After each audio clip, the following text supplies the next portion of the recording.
Baliktad kasi baliktad na yung mga pag-iisip na. So ayun, yung ano namin guys is ano siya, hindi siya, walang masyadong problema kasi ginawa na namin ang paraan. And yung ano namin, yung community namin is high-end community siya.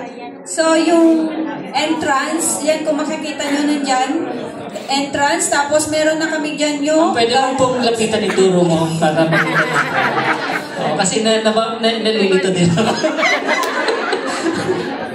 So ito po yung aming entrance, and then this is the guardhouse, and we have a church po for Christian. Actually, dalawa po yung church namin kasi nga, para hindi na mahirapan yung mga tao. Like, meron kaming Christian church, and doon po is meron kaming Catholic church para hindi na lalabas yung ibang tao. Diba? Nasa loob na ng community. Tapos, ito po yung aming park. So, meron na kami dito mga bench.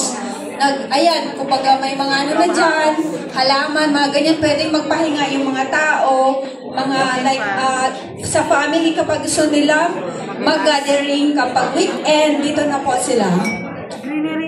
And then, nandito po yung, meron kami ditong clinic, tapos ito po, mga commercial po ito. So, another commercial din po ito is mall siya. So, kaya nga, di ba sabi ko, high-end community. So, meron na kami ditong mall, nandyan na po lahat-lahat. O, di ba? One-stop shop din po ito kasi kapag naglakad ka, walkable siya, and then nandyan na po lahat sa paligid yung kailangan natin. And then, meron na din po kami dito police station, and then ito yung bank. Saan pa ba? Fire station. Fire station din po kami. Ayan. So kapag ano po, meron din po kami dito solar energy. So kapag mawawala ng kuryente, hindi na yung problema kasi meron na magpo-provide na solar. Ayan. Tapos ano po? Ayan, meron yung doon sa dulo, yun yung school. Kung nakikita. Montessori. Ano yung school, saka meron ba? Ayan, then meron kami ditong playground para sa mga kids. Dito sa tabi ng school, playground po doon. Ayan.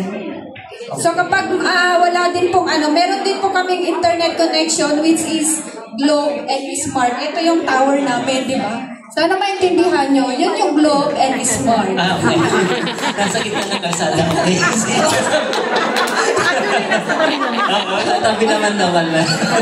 Kapag nawalan signal ng Globe, di meron tayong Smart, di ba? Pag nawalan si Smart, meron din tayong proxy na . So, yun.